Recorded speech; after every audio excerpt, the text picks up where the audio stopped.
Good morning everyone. आज के इस वीडियो में हम लेकर आए हैं पर्यायवाची शब्द। इस पार्ट में हम समझेंगे कि पर्यायवाची शब्द किसे कहते हैं और पर्यायवाची शब्द के कितने प्रकार होते हैं। और जो पर्यायवाची शब्द होते हैं वो बहुत से पर्यायवाची शब्द हमें याद होते हैं क्योंकि हम बचपन से वही पढ़ते आए हैं। लेकिन हम इस वीडियो में जो थोड़ा सा कठिन पर्यायवाची शब्द हैं उनको लेंगे और जो परीक्षा में बार बार आते हैं। तो पर्यायवाची शब्द शुरू करने से पहले हम थोड़ा इसके बारे में बेसिक जानकारी प्राप्त कर लेते हैं कि पर्यायवाची शब्द का प्रयोग हम क्यों करते हैं। तो जो पर्यायवाची शब्दों का प्रयोग हम इसलिए करते हैं ताकि भाषा हमारी जो है वो आकर्षक और सौंदर्यपूर्ण प्रतीत हो, इसलिए हम पर्यायवाची शब्दों का प्रयोग करते हैं। जो ऐसा माना जाता है कि जिस भाषा में पर्यायवाची शब्दों का अभाव होता है उसमें अभिव्यक्ति की सौंदर्यता नहीं रहती है और ऐसी स्थिति में क्या होता है, शब्दों की पुनरावृत्ति होती रहती है, जिससे क्या होता है वो भाषा जो होती है वो अधिक समृद्ध नहीं मानी जाती है। हम देखेंगे कि जो पर्यायवाची शब्द हैं वो उनको किस तरीके से प्रयोग करने पर भाषा की जो अभिव्यक्ति होती है उसमें सौंदर्यता आती है। तो हम इसको पहले इस तरीके से समझेंगे कि जो पर्यायवाची शब्द होते हैं उनके जो वाक्य होते हैं तो वाक्यों में भाव के अनुसार ही पर्यायवाची शब्दों का प्रयोग किया जाता है। जैसे कि सूर्य को जल चढ़ाते समय हम जल शब्द का ही प्रयोग करते हैं, या जैसे इसके अलावा जो पानी के और पर्यायवाची शब्द होते हैं उनका प्रयोग नहीं करते हैं, जैसे कि अम्बुज, तोय, सलिल, उदक, इन सब का हम प्रयोग नहीं करते हैं। हम ऐसा ही बोलते हैं कि सूर्य को जल चढ़ाते हैं, ना कि ऐसा बोलते हैं कि सूर्य को पानी चढ़ाते हैं। तो इस तरीके से ये क्या हो गया, जो शब्द है वो जो भाषा है वो सुंदर लगने लगती है, इसलिए हम पर्यायवाची शब्दों का ही प्रयोग करते हैं। तो हम अब देखते हैं पर्यायवाची शब्द किसे कहते हैं और इसका अर्थ क्या होता है। तो पर्यायवाची शब्द का पर्याय का अर्थ होता है सामान्य अर्थ वाला। जैसे कि यहाँ पर लिखा है पर्यायवाची, तो पर्यायवाची दो शब्दों से मिलकर बना है, पर्याय प्लस वाची। पर्याय का अर्थ है सामान्य अर्थ वाला और वाची का अर्थ है बोले जाने वाला। मतलब सामान्य अर्थ बोले जाने वाले जो शब्द होते हैं उन्हें हम क्या कहेंगे, पर्यायवाची शब्द कहेंगे। इसमें परिभाषा लिखिए पर्यायवाची शब्द की कि समान अर्थ प्रकट करने वाले शब्दों को बांटा जा सकता है। सबसे पहला है पूर्ण पर्याय, इसके बाद है पूर्ण अपूर्ण पर्याय और नंबर तीसरा है अपूर्ण पर्याय। तो हम देखेंगे ये क्या होते हैं। सबसे पहले हम समझेंगे पूर्ण पर्याय क्या होता है। पूर्ण पर्याय होता है कि वाक्य में यदि एक शब्द के स्थान पर दूसरा शब्द रखा जा सके और उसके अर्थ में कोई अंतर ना पड़े तो वो क्या कहलाएगा, इसका पूर्ण पर्याय कहलाएगा। जैसे कि हम जलज के स्थान पर वारिज लिख दें या वारिज कह दें तो उसके अर्थ में कोई परिवर्तन नहीं होगा, तो ये उसका क्या हो गया, पूर्ण पर्याय हो गया। अब नंबर दूसरा हम देखेंगे पूर्ण अपूर्ण पर्याय। जैसे कि इसके अर्थ में ही समय इसके जो शब्द है उसके शब्द में ही इसका अर्थ मालूम पड़ रहा है कि पूर्ण अपूर्ण, मतलब इसमें पूर्ण भी है और अपूर्ण भी है। तो इसको हम कैसे समझ सकते हैं, तो इसको हम देखेंगे कि यदि एक प्रसंग में यदि हम कोई शब्द लें और उसको एक के संदर्भ में देखें तो उसका जो अर्थ होता है वो क्या होता है, पूर्ण पर्याय होता है।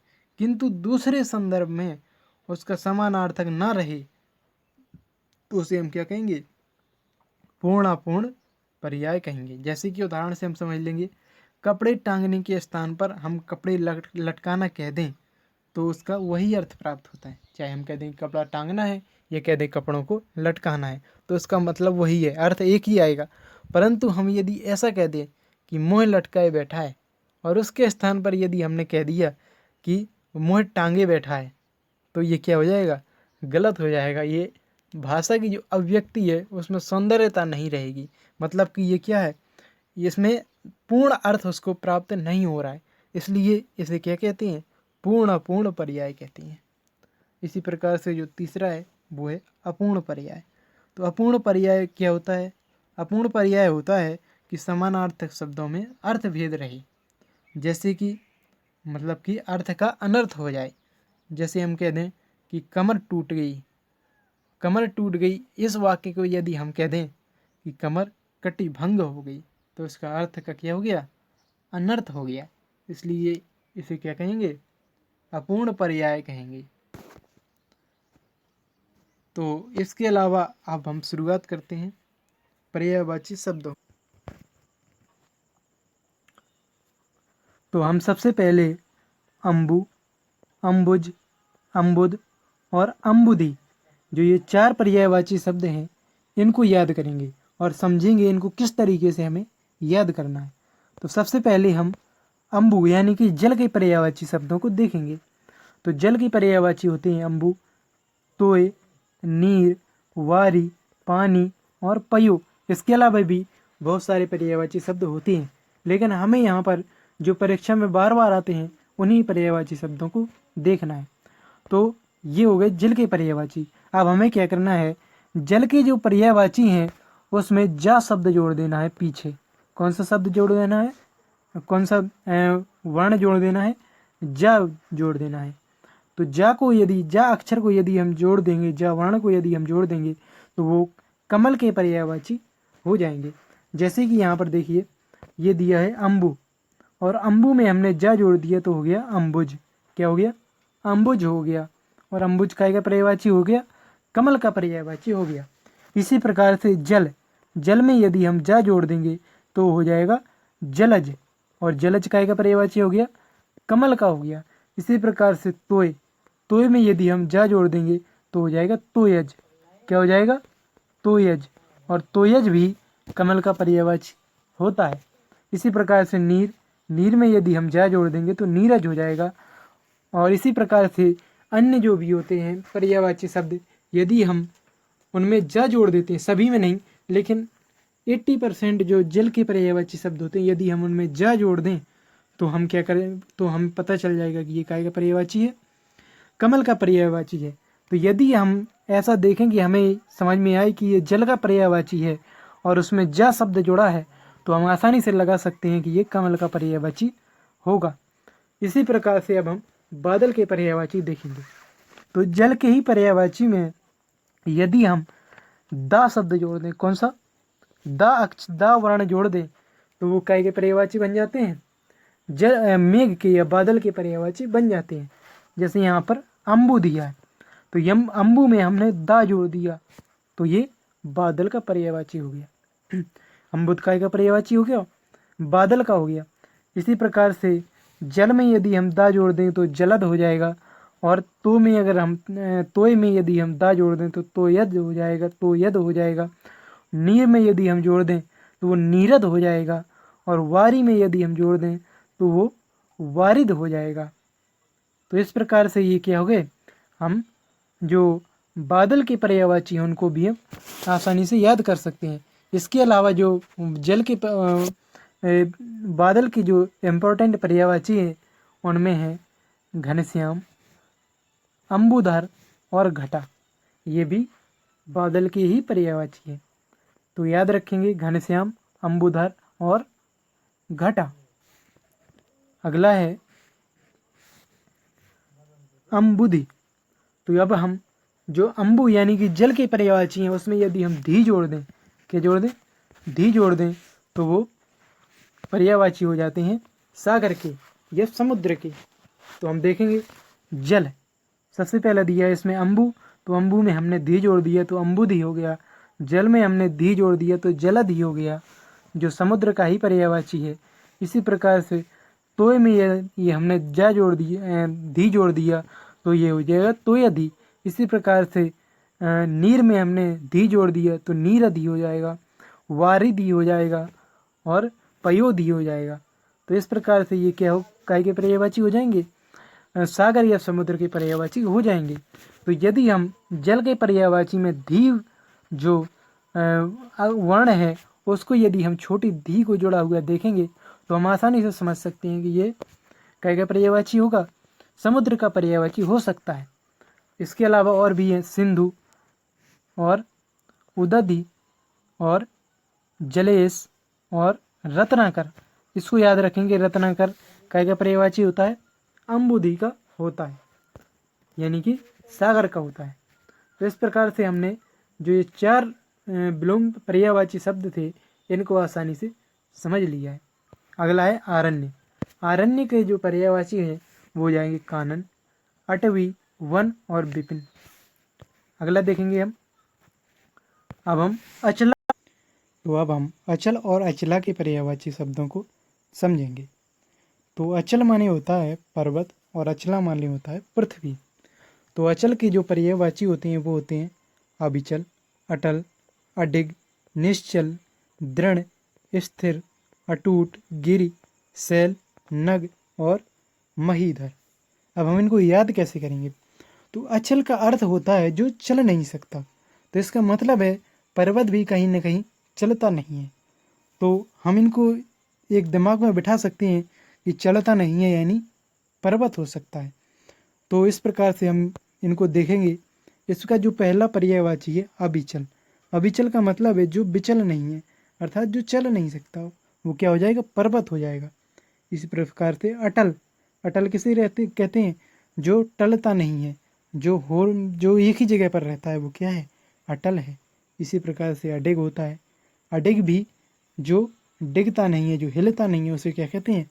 अडिग कहते हैं। तो कहीं ना कहीं अडिग भी पर्वत का पर्यायवाची शब्द होता है।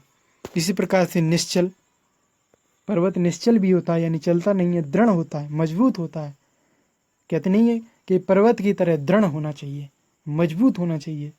इसी तरह प्रकार से स्थिर और अटूट भी पर्वत के ही पर्यायवाची होते हैं। इसी प्रकार से आगे देखेंगे हम शैल, नग और महीधर। इन तीनों को भी हम याद रखेंगे। इसी प्रकार से अगला देखेंगे अचला। अचला का अर्थ होता है पृथ्वी। अब हम इसको याद कैसे रखेंगे? अचल और अचला। हम देखेंगे अचल में हमने क्या जोड़ दिया है? ला जोड़ दिया है। तो क्या हो गया? पृथ्वी का पर्यायवाची हो गया। तो हम देखेंगे पृथ्वी के पर्यायवाची क्या क्या होते हैं।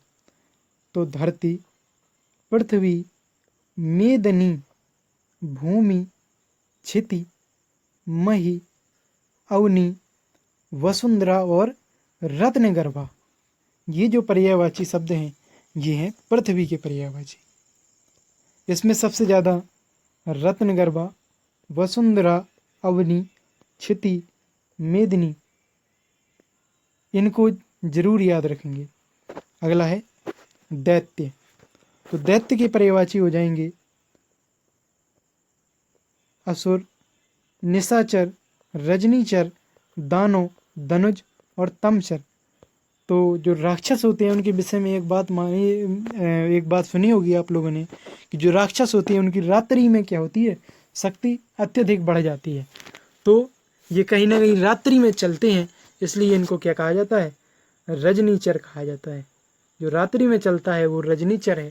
इसी प्रकार से जो रात्रि के जितने भी पर्यायवाची देखेंगे कि जो रजनी यानी कि रात्रि के पर्यायवाची होते हैं, यदि हमने उसमें चर जोड़ दिया या कर जोड़ दिया, चर जोड़ देते हैं। क्या जोड़ देते हैं? चर जोड़ देते हैं। तो वो काय के पर्यायवाची हो जाते हैं? असुर के पर्यायवाची हो जाते हैं। यानी कि रात्रि के जो पर्यायवाची होते हैं वो होते हैं निशा, रजनी, ये सब काय के पर्यायवाची हो गए? रात्रि के पर्यायवाची हो गए। और इसमें हमने क्या जोड़ दिया? चर जोड़ दिया। तो ये काय के पर्यायवाची हो जाएंगे? असुर के हो जाएंगे, यानी दैत्य के पर्यायवाची हो जाएंगे। इसी प्रकार से हम चंद्रमा के देखेंगे। यदि हम रात्रि के जो पर्यायवाची हैं उनमें कर जोड़ देते हैं, क्या जोड़ देते हैं? कर जोड़ देते हैं तो वो चंद्रमा के पर्यायवाची हो जाते हैं। जैसे कि निशा में हमने क्या जोड़ दिया? कर जोड़ दिया तो वो निशा कर हो गया। और रजनी में हमने कर जोड़ दिया तो वो रजनी कर हो गया। तो इस प्रकार से हम याद रख सकते हैं कि चंद्रमा और असुर के पर्यायवाची में अंतर क्या है। जो असुर के पर्यायवाची होते हैं उसमें चर होता है और जो चंद्रमा के पर्यायवाची होते हैं उनमें कर होता है। मतलब कि रात्रि के पर्यायवाची में पीछे कर होता है। अगले आगे देखेंगे चंद्रमा के और कौन कौन से पर्यायवाची होते हैं।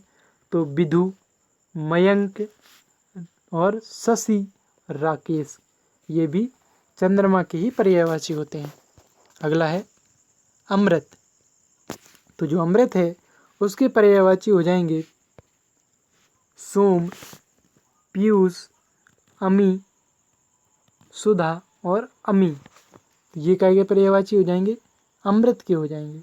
इसी प्रकार से अश्व, अश्व के पर्यायवाची हो जाएंगे है, घोटक, वाजी, तुरंग, सैंधव और रविसुत।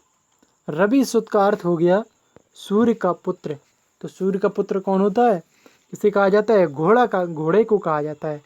और यदि रविसुता हो जाएगा तो वो यमुना का पर्यायवाची हो जाएगा। तो हमने अभी देखे, तो इसमें हम रविसुत, सैंधव, तुरंग, वाजी इनको हम और है इनको हम अच्छी तरीके से याद रखेंगे। अगला है अधर। तो अधर के हो जाएंगे ओठ, ओष्ठ, रदपुट। एक जो दांत होते हैं उसका जो दांत हमारे 4 प्रकार के होते हैं उनमें से एक होता है रदनक। तो हम उससे याद रख सकते हैं कि रदनपुट जो होता है वो होंठ के पर्यायवाची होते हैं या अधर के पर्यायवाची होते हैं। अगला है आकाश। तो आकाश की जो पर्यायवाची हैं वो होते हैं नभ, गगन, अंबर, व्योम, अंतरिक्ष। याद रखेंगे। इसके अलावा भी आकाश के बहुत सारे पर्यायवाची होते हैं, लेकिन हम यहाँ पर जो परीक्षा में ज़्यादातर आते हैं उन्हीं को इसमें ले रहे हैं। अगला है आँख। तो आँख के पर्यायवाची हो जाएंगे नेत्र, नयन, लोचन, दृग, चक्षु और बिलोचन। तो इनमें हम जो इम्पोर्टेंट है, जो ज़्यादा ही इम्पोर्टेंट है उनको बिलोचन, चक्षु, दृग, लोचन इनको जरूर याद रखेंगे। अगला है आदित्य। तो जो आदित्य है वो सूर्य का पर्यायवाची है। इसमें हम देखेंगे आदित्य के पर्यायवाची हो जाएंगे रवि, अर्क, भानु, भास्कर, दिनकर, रविकर और तरणी। इसको याद रखेंगे तरिणी। बहुत इसको गौर से देखना है कि तरिणी जो है पर्यायवाची शब्द है वो सूर्य का पर्यायवाची है, जिसमें कि छोटा ता, छोटा रा और छोटी णी है। तो ये काय का पर्यायवाची हो जाएगा? सूर्य का पर्यायवाची हो जाएगा। इसमें बहुत ही कन्फ्यूजन रहती है। आगे भी इसी से मिलती जुलती शब्द और भी आपको मिलेंगे। तो हम इसमें याद रखेंगे अर्क, भास्कर और दिवाकर। दिवा मतलब दिन, दिन को करने वाला कौन होता है? सूर्य होता है। तो इस प्रकार से हम इनको याद रखेंगे।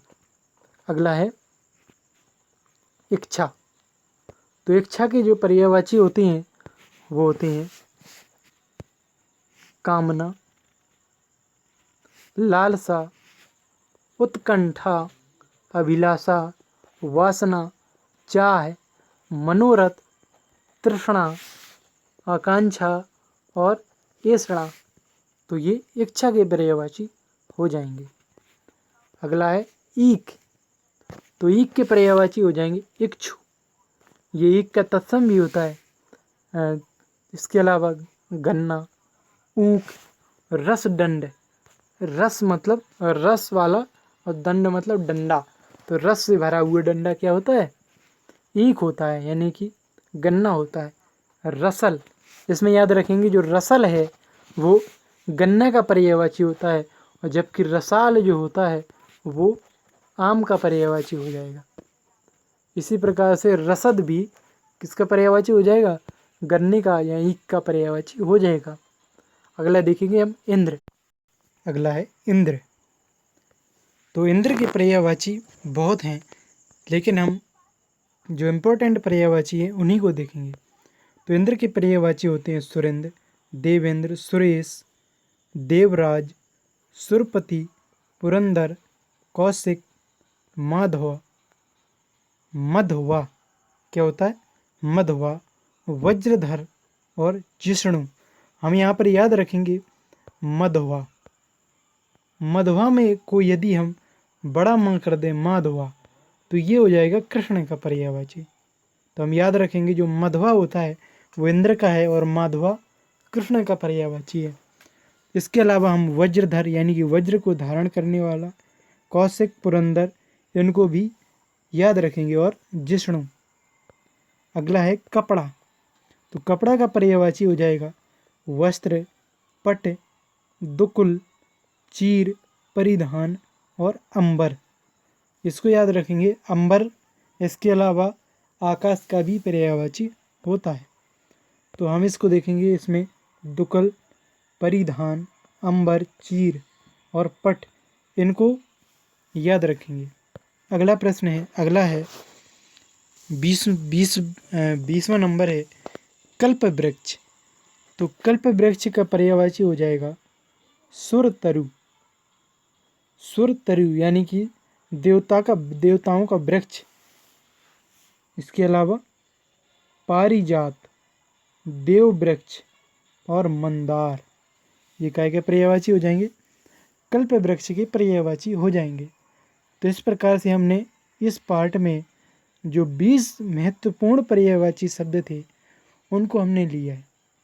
इनको पर्यायवाचियों को आप बार बार इस वीडियो को देखेंगे, जिससे क्या हो जाएंगे, ये जो पर्यायवाची शब्द हैं सभी आपके दिमाग में बैठ जाएंगे, जिससे कि हमें याद करने की आवश्यकता नहीं पड़ेगी।